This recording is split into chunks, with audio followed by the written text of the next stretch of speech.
Na sua época de escola, ou você que ainda está estudando, me diga o nome de alguma cientista mulher. Ou até diria mais, quantos cientistas abertamente LGBTQ+, você conheceu na sua época de escola? Talvez a falta de nomes para essa pergunta revela uma face das ciências naturais, exatas, engenharia e matemática que precisa cada vez mais ser discutida. Nessas áreas, diversas são as formas de violência de gênero que a gente pode apontar aqui. E dentre elas a gente pode citar o sexismo e o machismo. Bacana, galera jovem reunida aqui. Parabéns por terem conseguido entrar aqui no curso, tá? Mas, ó, não quero ser maldoso, mas eu tô vendo aqui, tem uma galera aqui que eu não sei se dá pra engenharia não, viu? Tem a galera aqui que tá mais pra humanas, pras artes, né? Ó, não é preconceito não, é a vida, a gente vê na cara. Quem não tem perfil pra estar aqui.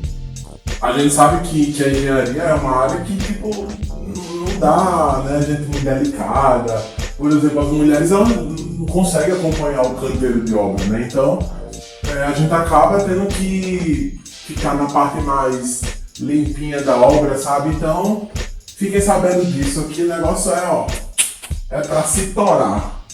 Só os fortes conseguem. Pode entrar, eu acabei de chegar. Meu nome é Friday e esse é o Delta Drag. E hoje eu não estou só. E esse é o último capítulo da série 26 horas.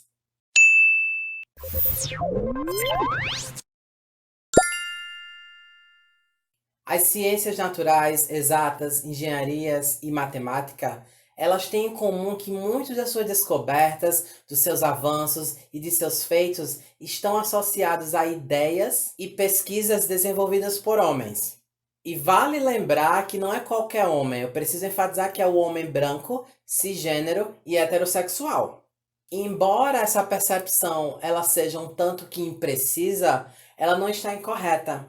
Por aí, inúmeras são as pesquisas e estudos, tanto aqui no Brasil quanto fora, que revelam que no imaginário das pessoas, quando se fala de ciência, quando fala de ciência exata, quando se fala de engenharia, de matemática, ainda se associa ao perfil profissional dessa pessoa um homem heterossexual e branco.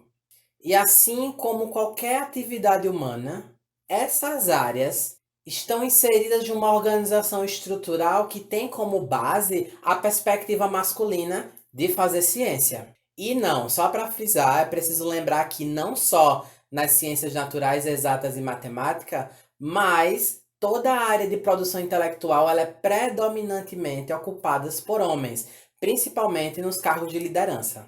Lá na segunda metade do século XX, a subrepresentação na ciência e tecnologia, sobretudo da participação de mulheres, ela se tornou um alvo de questionamento e também um campo de estudo. Inúmeras foram as questões colocadas à mesa, desde as barreiras institucionais até mesmo as sociopsicológicas. E claro que o determinismo biológico não poderia ficar de fora. Porque a ideia de que a baixa representatividade de mulheres na ciência era uma questão biológica, ela precisava ser mais discutida e exposta, porque dentro dessa área, inúmeras eram as questões de violência de gênero que aconteciam, e a gente não pode negar que até hoje acontecem.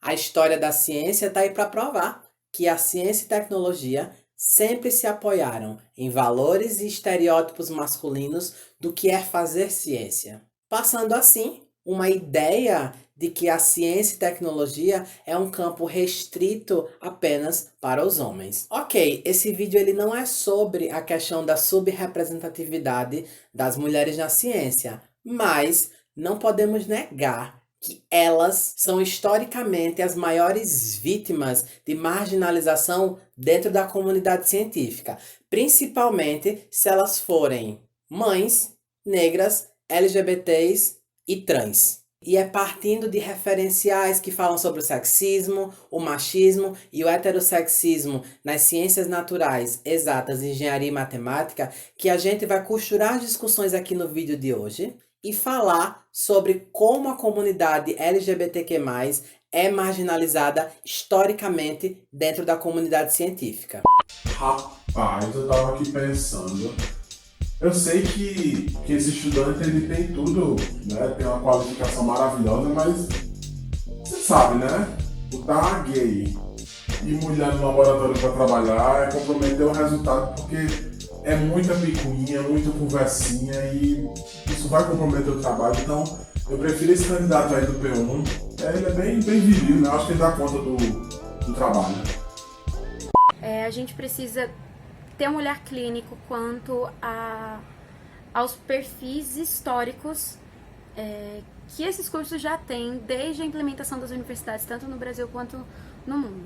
Historicamente, são cursos mais tradicionais, então, são cursos mais que têm um certo padrão mais fechado, diferentemente, por exemplo, de cursos de ciências humanas e de artes, onde a gente já vê um perfil mais heterogêneo das turmas.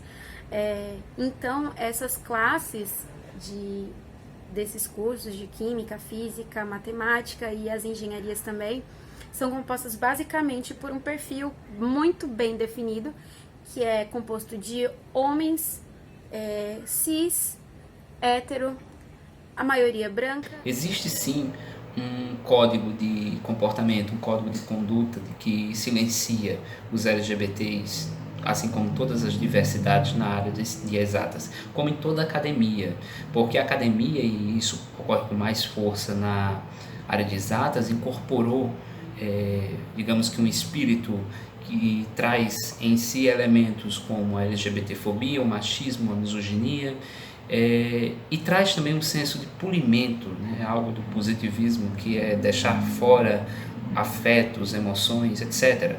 Então, quando a pessoa, o sujeito se assume como LGBT, ele está enfrentando a possibilidade de ser reprimido, de ser excluído, e essa exclusão aparece de diversos meios, às vezes por uma piada até a própria agressão física. Então, o LGBT tem que andar conforme manda esse regramento, né? Não pode se assumir, não pode ter trejeitos, não pode agir de tal forma, falar de tal forma. Ao fazer isso, ele está assumindo o risco. Essa é a ideia, né? Um dos sensos comuns. Primeiramente, eu gosto de fazer uma análise profunda das palavras. E sim, existe um código, mas ele não é tão silencioso assim. Para mim, ele grita. Como pessoa LGBT, ele grita como eu devo me comportar socialmente para que eu tenha um sucesso, tanto na minha jornada acadêmica quanto na minha jornada profissional. E com sucesso vocês podem entender relações e vínculos com professores, supervisores, gerentes e etc. Quase sempre é difícil ser quem somos nessas áreas porque existe um preconceito velado e uma marginalização da imagem do LGBTQ que bate de frente com essa postura que é exigida da gente. Então, eles esperam que você tenha uma certa aparência, que seja uma aparência discreta, que pode ser diferente de discreta se for excêntrico, mas um excêntrico para o lado do socialmente desajustado, né? Não um excêntrico, uma pessoa que não performa normas de gênero heteronormativas, por exemplo. Então isso não é dito, mas isso é valorizado, né? Inclusive quando mandam as pessoas para falar sobre alguma coisa, para proferir alguma conferência, alguma palestra, isso fica bem claro, né? Às vezes que eu sou convidada para dar aula na minha universidade de origem, sempre é uma disciplina inicial para os estudantes de primeiro período. A primeira coisa que as pessoas perguntam, os alunos e alunas perguntam, é sobre as minhas tatuagens. Então isso é bem claro que há um perfil desejado, né, nessas ciências. Como todo mundo sabe, as exatas é uma área prioritariamente de sua grande maioria masculina e uma área bem machista. Então, como ser mulher e lésbica dentro dessa área? Olha, os movimentos feministas e de combate à LGBTfobia, eles já tiveram um grande avanço também nessas áreas. Então, mas ainda é normal acontecer, certos tipos de preconceito. É como se, tipo, se você nasce homem, você obrigatoriamente tem aptidão para a área de ciências exatas. Quando a gente sabe, quando a gente entra dentro dessa área, existe também uma heterossexualidade muito compulsória, uma heteronormatividade muito imposta para a gente.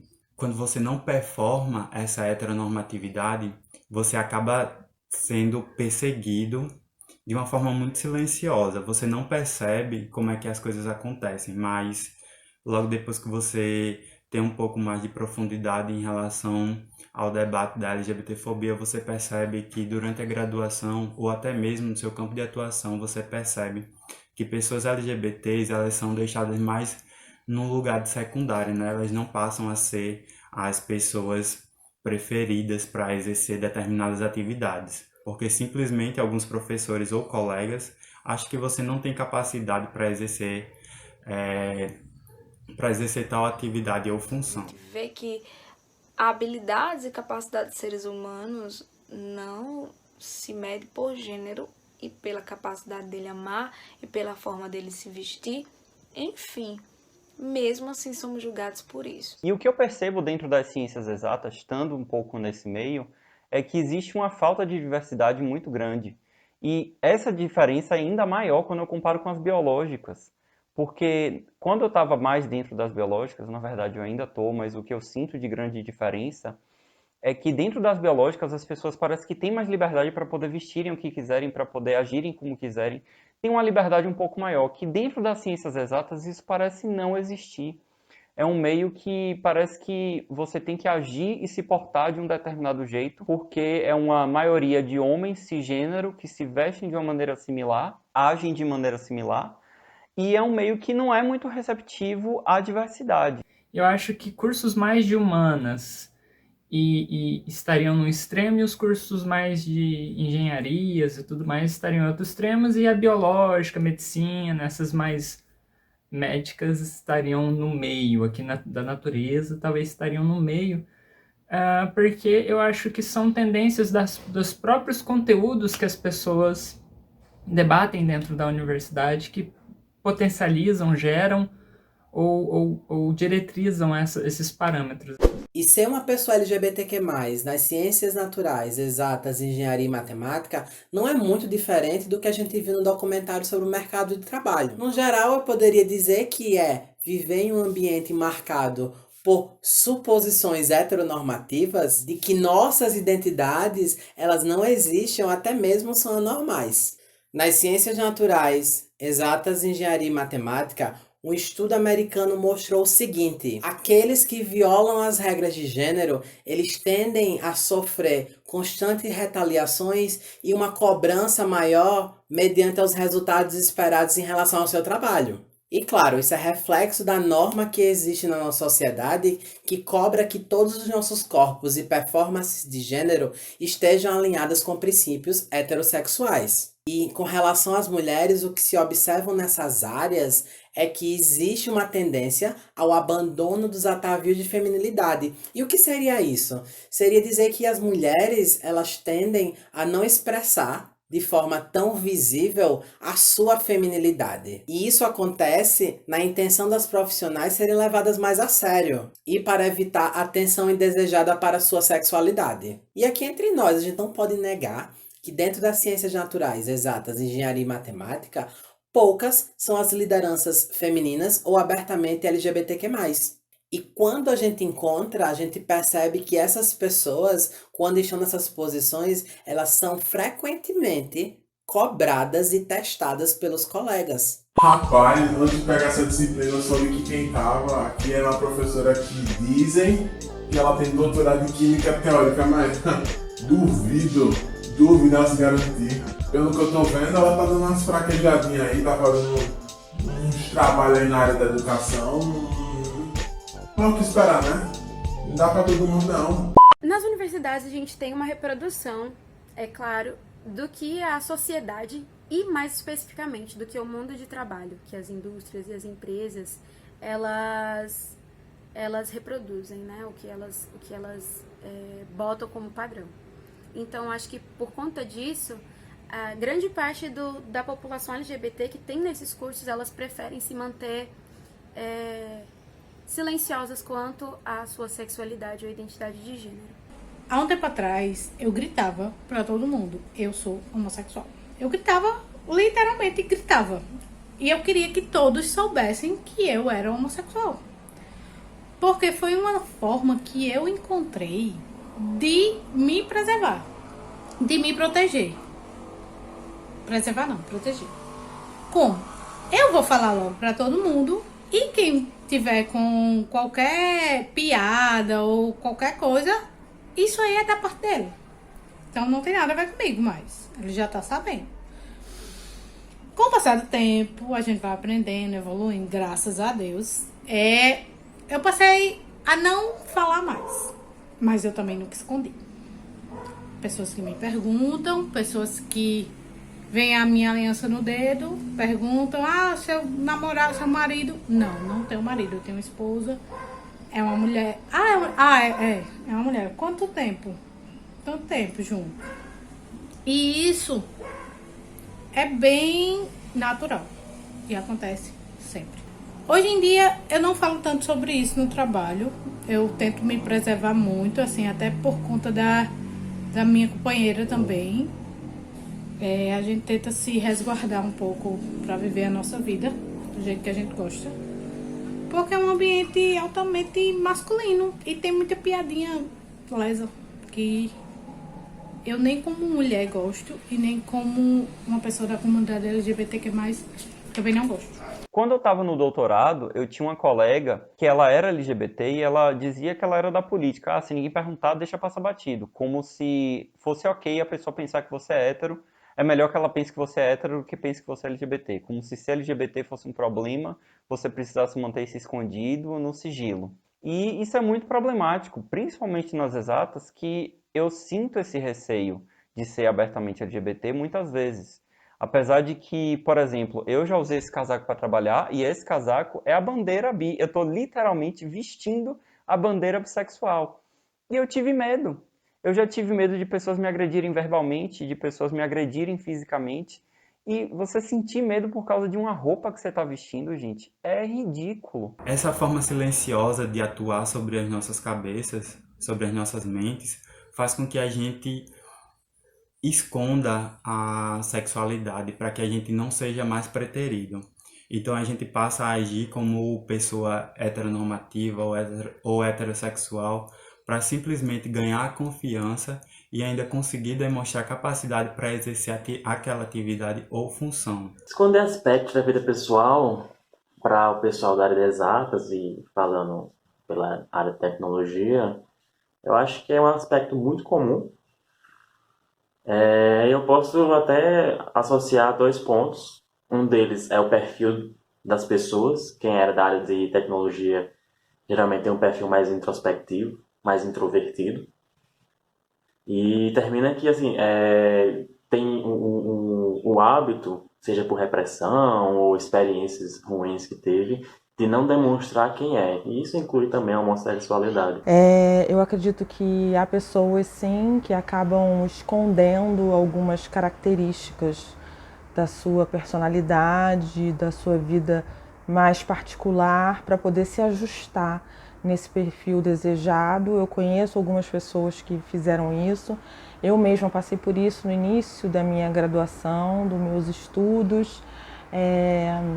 Eu sempre fui uma pessoa que andava muito colorida, com umas roupas um pouco diferentes, e eu costumo dizer que eu fui apastelando, né, para tons pastéis, para me enquadrar dentro daquilo que a academia considerava adequado, né, para ser aceita, inserida naquele grupo, porque aparentemente o nosso comportamento, a nossa performance social, ela, segundo essas pessoas, parece que se você estiver fora do que está dentro desse perfil, ela deslegitima a sua capacidade intelectual. Muitas vezes, quantas vezes eu precisei mentir?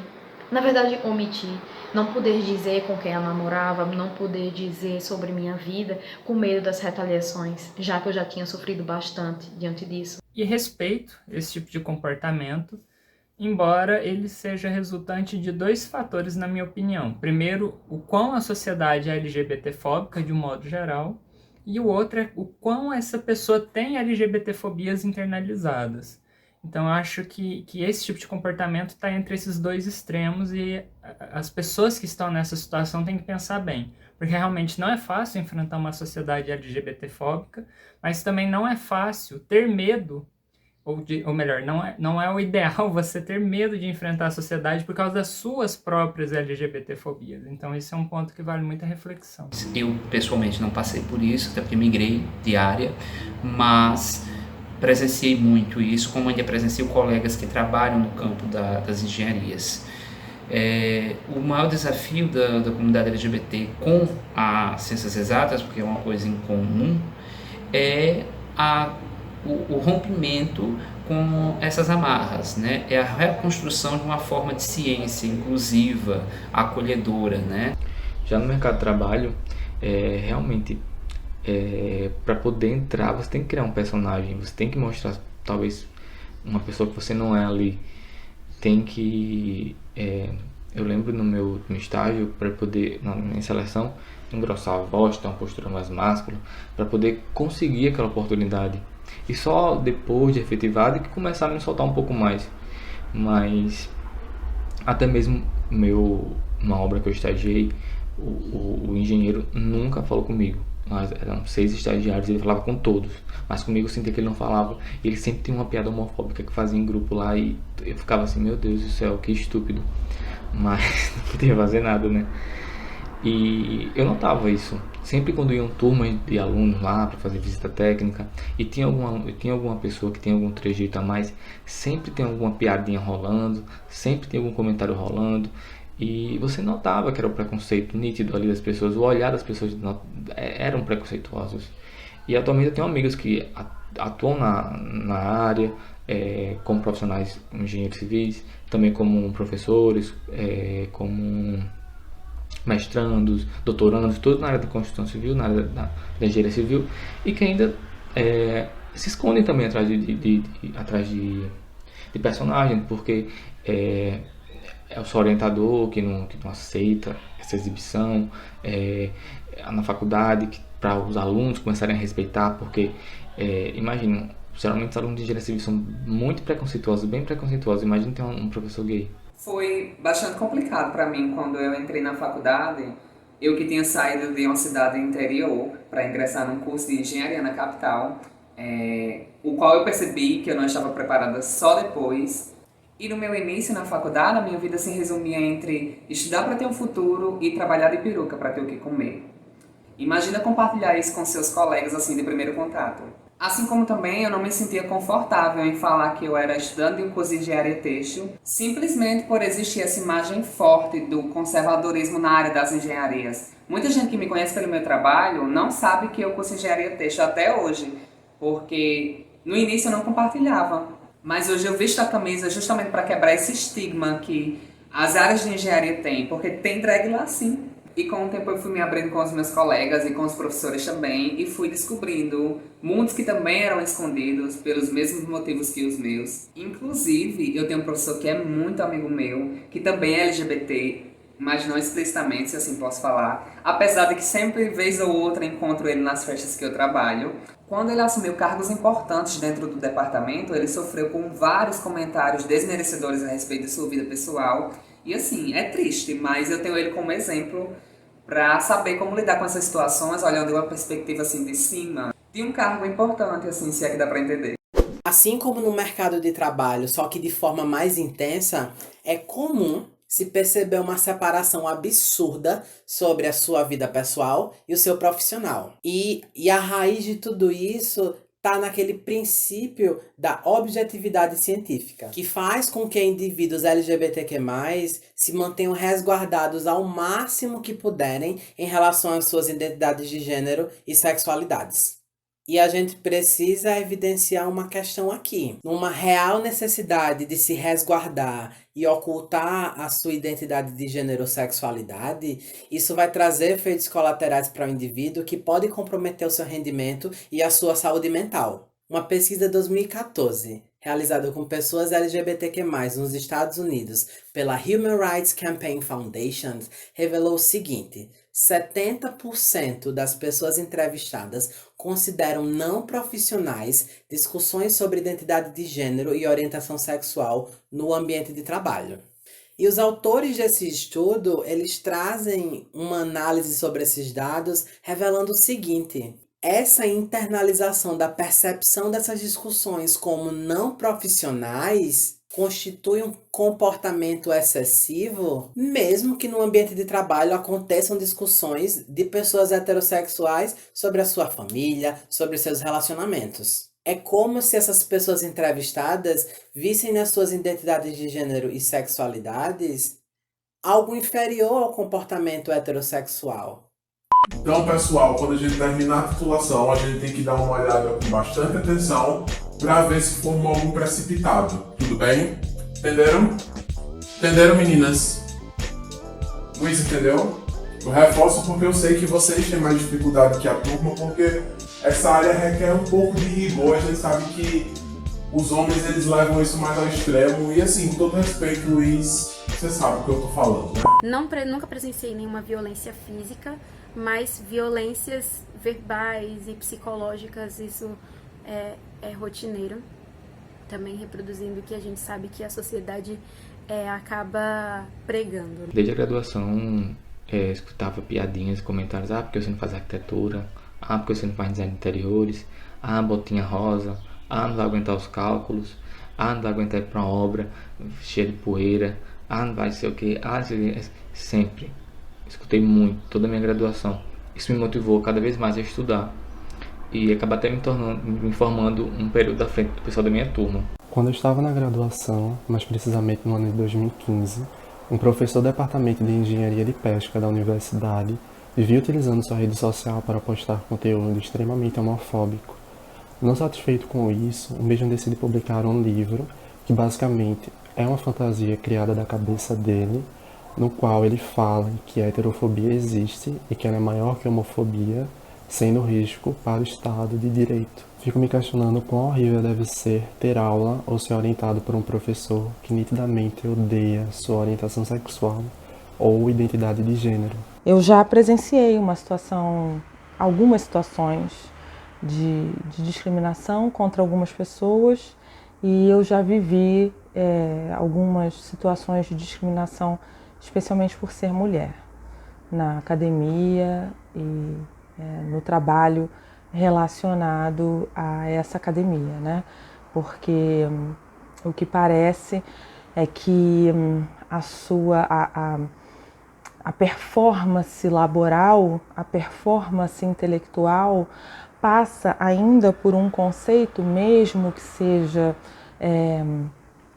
subconsciente, né? Um conceito subjetivo de masculinidade, né? Então, mesmo que você seja uma mulher, você não pode ser masculina, mas você tem que ter atitudes masculinas, tipo assertividade, linearidade de pensamento, que são comportamentos reconhecidos como performances do gênero masculino, né? Então isso causa uma certa confusão, por isso que é difícil as mulheres se inserirem nesse campo. E há uma ideia de que aquelas disciplinas que envolvem uma quantidade maior de cálculos, né, um aporte teórico mais duro, que ele é associado mais a um comportamento, uma performance masculina e não feminina. Então, por conta disso, você não seria capaz ou se preencher esse espaço não é seu, legitimamente seu, por direito, ele te foi dado por algum motivo, né, que não a sua capacidade intelectual. Eu já perdi uma oportunidade. E ficou muito nítido isso. No início da minha graduação, eu precisei sair do grupo de pesquisa que eu fazia parte, porque a orientadora, que era conservadora, soube qual era a minha orientação sexual. Foi muito complicado para mim, porque foi no início, quando eu ainda estava me descobrindo, foi muito impactante para mim, e que eu precisei de muito tempo e muita terapia para tentar entender que isso seria um grande problema, possivelmente na minha vida profissional. E eu também já perdi uma oportunidade de trabalho pelo mesmo motivo. Então é muito comum eu ver os meus amigos gays, homens principalmente, dentro de uma área altamente machista, eles serem eles, sabe? E uma mulher ou um homem gay dentro de uma obra, por exemplo, liderando uma equipe de homens, É muito complicado. É como se, por exemplo, para mim, já ser uma mulher falando já invalida para eles o conhecimento técnico, que é dizer, isso não é coisa de mulher. Entendeu? Então, ser uma mulher lésbica é muito pior. Assim como homens gays. A gente já chega no mercado de trabalho, já viu muitas coisas e já perdeu tantas coisas por tentar ser quem nós somos, que mostrar quem nós somos no ambiente de trabalho nos põe em risco, não só em perder o trabalho, mas em perder amigos ou perder oportunidades. Então termina que a gente está envolto num medo frequente de descobrirem e a gente não se encaixar num padrão imposto. Já escutei muito do tipo, você se encaixa em tudo, mas qualquer coisa eu te ligo. E você sente que aquele qualquer coisa eu te ligo é porque você é homossexual, porque você é mulher. Isso é constrangedor, assim, porque, cara, eu estudei bastante, eu sei o que eu sei fazer. Hoje eu sei o que eu sei fazer. Já aconteceu também de você se encaixa em todos os nossos critérios, mas nós preferimos uma pessoa do sexo masculino. Eu já ouvi pessoas se referindo aos cursos de humanas como cursos de gente colorida. Essa expressão acaba nos mostrando duas coisas. A mentalidade que algumas pessoas têm de achar que orientação sexual ou identidade de gênero são indicativos da escolha de um curso ou profissão, e nos mostra também a heteronormatividade enraizada nos cursos das ciências exatas. Piadas, homens muitas vezes chegam e eles querem equiparar, porque como você é mulher lésbica, para eles assim, eles cutucam você e falam, gostosa ali, tu comia também, tu é uma de nós, tipo, eu sou uma de nós, pelo fato de ser uma mulher lésbica. Depois de um tempo, eu mudei de curso, eu entrei no mercado de trabalho e hoje, mesmo não desenvolvendo atividades voltadas para a tecnologia da informação, minha área é a administração, eu estou alocada no setor da TI da empresa. Dentro desse setor só tem homens, são 4 homens e eu lá. A maior dificuldade que eu sinto nesse setor é justamente não poder ser eu, não poder falar as coisas que eu penso, enfim. Eu me sinto silenciada nesse local. Não sei se é porque só tem homens, mas com certeza eu me sinto mal naquele ambiente pelo machismo que eu consigo visualizar lá. E a dificuldade que esses homens têm em compreender a diversidade, em compreender, aceitar o diferente. Só que basta uma pessoa com poder que seja LGBTfóbica que ela vai conseguir destruir proporcionalmente muito mais pessoas do que a própria sociedade fora da academia. Então isso é uma coisa que a gente tem que repensar e encontrar modos de combater essas LGBTfobias. Bem, eu olho assim para o cenário nacional, vejo o combate à LGBTfobia atingindo as mais diversas áreas, nas mais diversas esferas, e aos poucos a gente vai avançando nessa luta, em algumas proporções maiores e outras menores, mas é uma luta diária. A gente já vê várias empresas com políticas de promoção à diversidade, de trabalhar o respeito, a inclusão.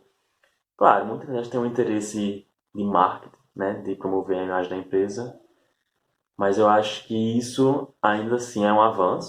Em uma pesquisa realizada com 600 pessoas LGBTQ+, que atuam na área da ciência e tecnologia lá do Reino Unido, revelam algumas faces da LGBTfobia nessa área. 1/3 dos participantes entrevistados admitiram ter considerado mudar de área em algum momento da sua vida frente às violências de gênero que vivenciam no seu ambiente de trabalho.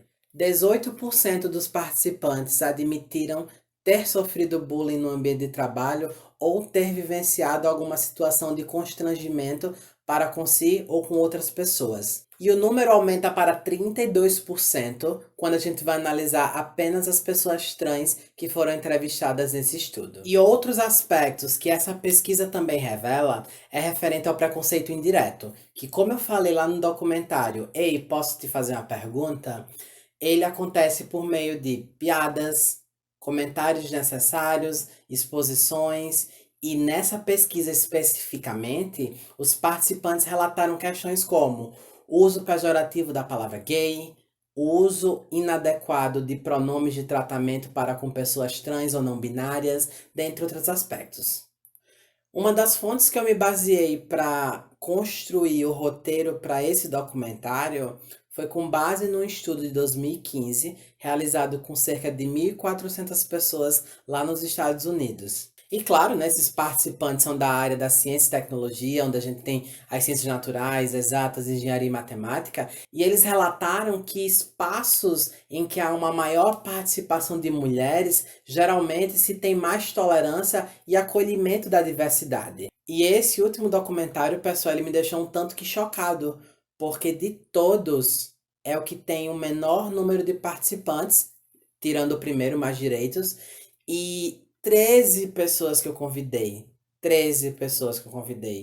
elas disseram que não iriam participar porque, por diversas razões, mas as principais são medo de retaliação, medo de comentários no seu espaço de trabalho, e assim, mostra o quanto a área das ciências naturais, exatas, matemática e engenharia precisa crescer nesse sentido. Precisa discutir a questão da diversidade nos espaços de trabalho e no espaço acadêmico também. Rapaz, essa galera não se toca que essa área não dá pra mulher, é uma área muito pesada, não sei. Não dá pra você ser bonita e fazer engenharia, fazer matemática, fazer estatística. A biologia, ela tá aí pra provar isso. Isso é uma área pra macho, pra homem. Se você não for homem, você não consegue ficar nessa área. Quantas engenheiras você conhece? Quantas matemáticas você conhece?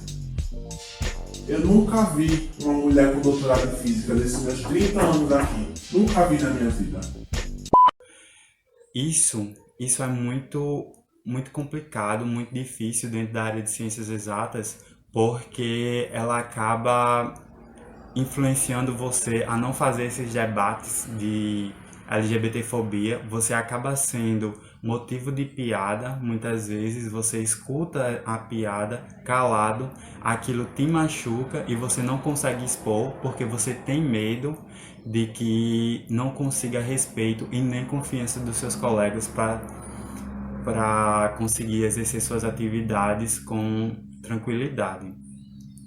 Então, eu aponto muito isso como um desafio a se vencer dentro da área de ciências exatas, porque isso contribui muito para a questão da saúde mental dessas pessoas, e a gente vem percebendo que o número de pessoas LGBTs que vem cometendo suicídio no Brasil, ele simplesmente cresce e nunca a gente vê um regresso desse número, né? Por mais que as pessoas afirmem, porque a ciência é neutra, só a ciência importa, tanto não é só a ciência que importa, porque dependendo da performance social do sujeito relacionado àquele gênero que ele ou ela se identifique, ele é julgado por conta disso, mesmo num ambiente que era para ser julgado somente pelo seu fazer ciência, né? Então não vejo nenhuma vantagem em ser LGBT nas ciências exatas, infelizmente. E para mim é muito desafiador se manter na área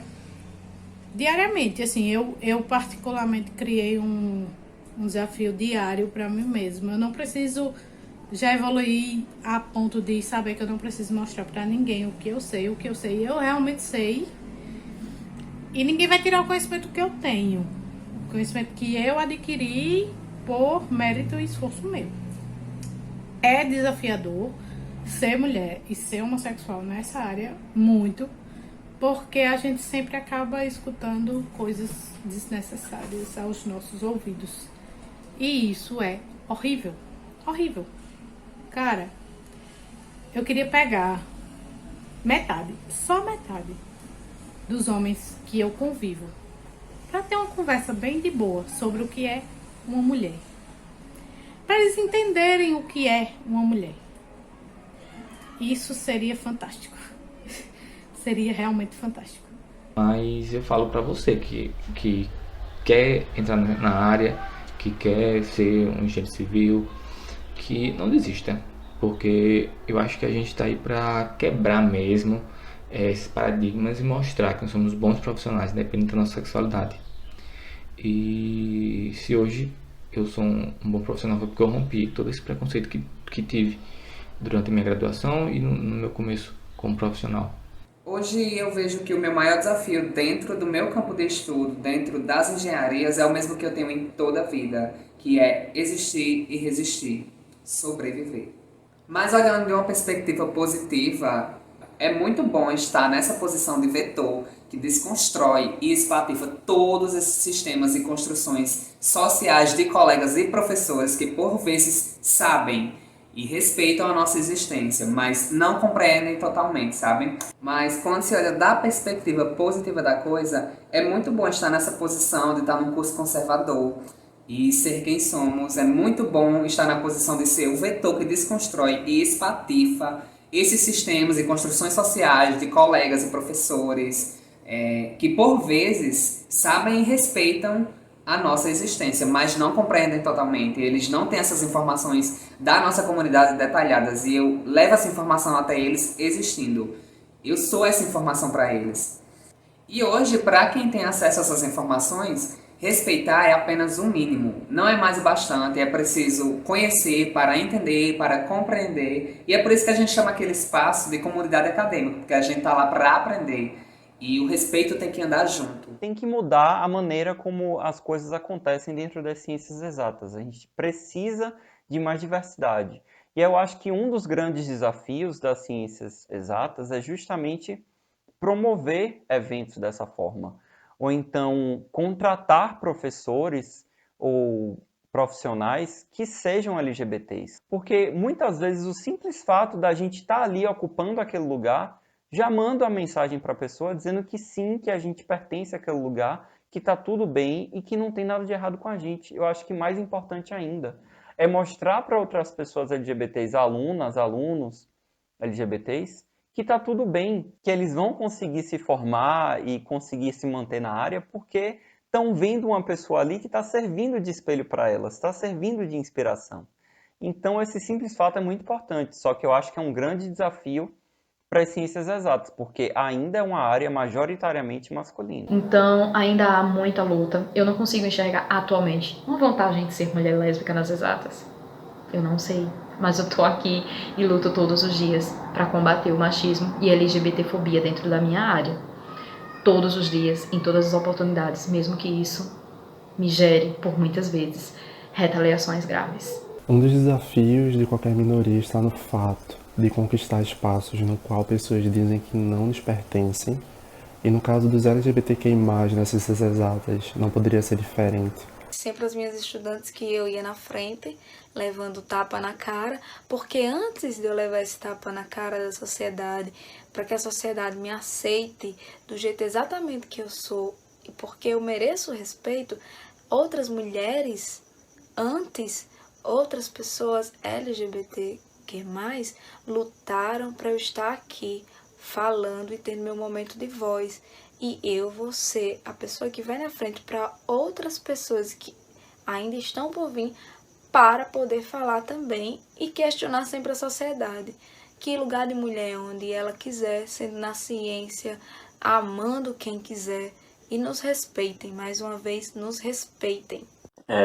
Porém, eu acho que o trabalho mais árduo é mais na vivência, na relação entre as pessoas, que eu acho que é onde está o foco do problema. Por mais que a empresa tenha políticas, se as pessoas ali dentro não compreendem elas, só seguem por seguir, eu acho que isso, claro, é válido porque em algum momento elas começam a reproduzir esse comportamento de respeito. Porém, as pessoas precisam entender, e nós, enquanto homossexuais, temos que mostrar que nós somos para elas entenderem que dá a oportunidade delas de exercer esse tipo de respeito. Eu acho que a partir do momento que a gente não se esconde, se impõe enquanto quem nós somos, eu acho que as pessoas enxergam que nós não somos todos iguais, que o código de conduta, o comportamento que ela reproduz não é o mesmo que o meu, e eu não sou obrigado a ser ou me portar como ela. E isso abre o espaço para o respeito. Eu acho que a partir do momento que a gente cria esse ambiente diverso, é onde a gente está lutando, de fato, contra a LGBTfobia. Então, tem muito que avançar ainda. Eu acho que é uma luta que vai passar muitos anos ainda à frente, mas eu acho que não podemos desanimar. Eu acho que a gente, sendo o vetor dessa mudança, em alguns anos nós vamos ter muitas mudanças e vamos viver melhor.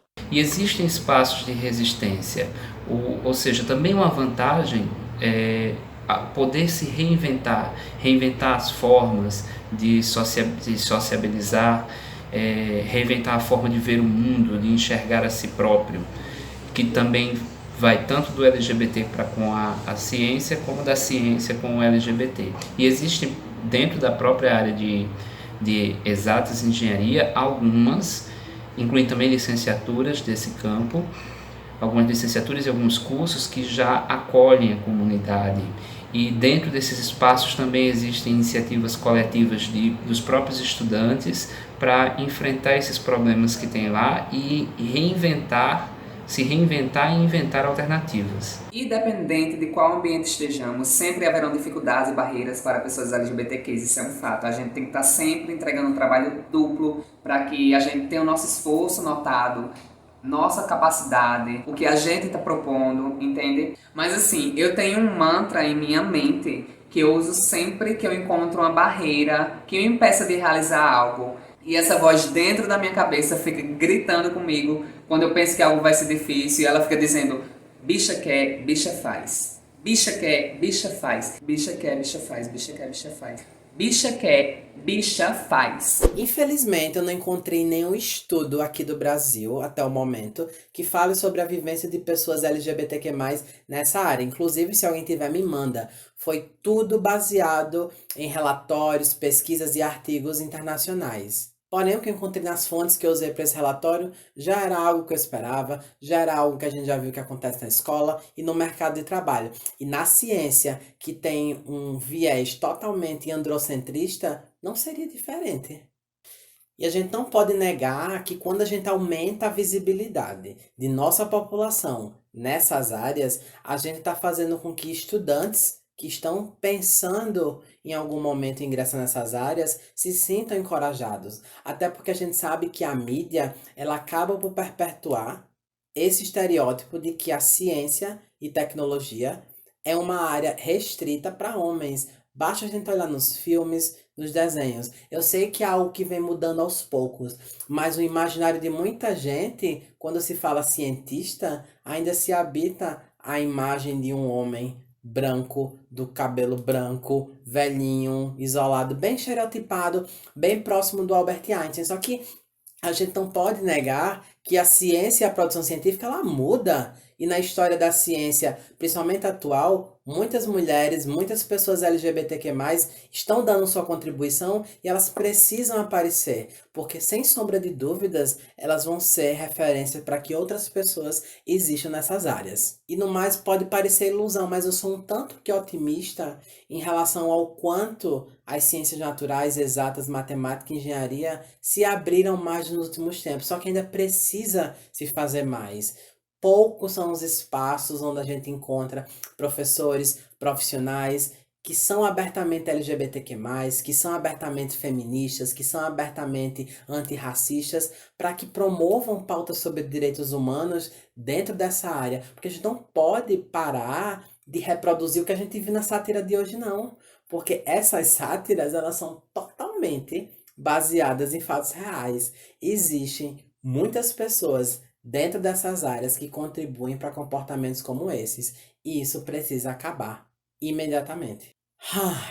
Bem, por hoje é só. Esse foi o último documentário da série 26 horas. Em breve a gente volta à programação normal. E claro, não esquece de divulgar essa série para as pessoas que você conhece, que são interessadas no assunto que a gente discutiu, porque assim, me deu muito trabalho fazer isso, mas eu fiz de muito coração. Porque enquanto criança que sofreu bullying na escola, enquanto profissional que sofreu no mercado de trabalho, enquanto professor LGBTQ+, e pessoa que veio da área das exatas, eu sei o quanto essa série de documentários mudou a minha vida durante esse período de quarentena. E eu espero que isso também inspire outras pessoas que estão assistindo, tá bom? Muito obrigada e até a nossa próxima aula aqui no Delta Drag.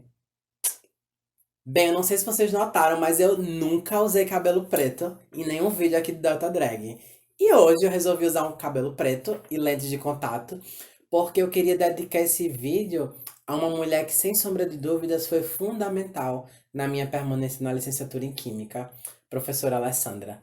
Muito obrigado por tudo, muito obrigado por ter me acolhido desde lá do segundo período, quando eu chorei no seu colo, basicamente, em meio a uma situação frustrante que aconteceu, e eu fui vítima de LGBTfobia naquela época, e saiba que a senhora mudou minha vida, e esse figurino é em sua homenagem. Muito obrigado por ter feito a diferença na minha vida, e não só na minha, mas na de diversos LGBTQ+, aquele curso, que a senhora é uma diva LGBTQ+, e a senhora é necessária e importante nas nossas vidas, tá? Muito obrigada.